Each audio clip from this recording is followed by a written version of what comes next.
Kandidati për kryetar të Mitrovicës nga lëvizja vetëvendosje, Faton Peci, ka humbur kontrollin të martë mbrëma duke sulmuar mediat, kundërshtarët politike, kompanitë e sondazheve. Këtë ka bërë pas një fakt, ka shkuar aq larg sa televizionin Dugagjini ka cilësuar si qendër operative të ndërmarrjes kriminale. Peci ka pretenduar pas një fakt se ky televizion ka bashkëpunuar me Partinë Demokratike të Kosovës kundër tij, gjatë raundit të parë të zgjedhjeve lokale.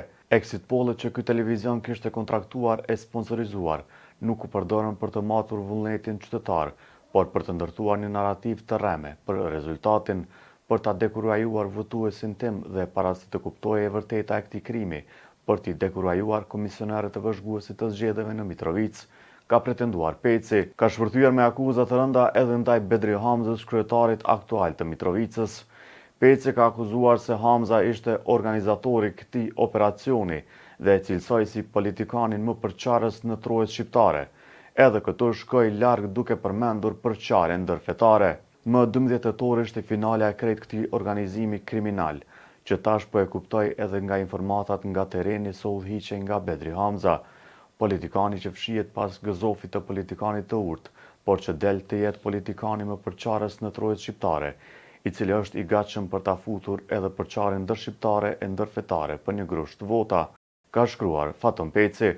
Ai ka përmendur edhe një incident ku sipas tij pronari i UBO Consulting ka kontaktuar stafin e tij në mesditë, duke e cilësuar këtë si pjesë të inxhinieringut politik dhe mediatik.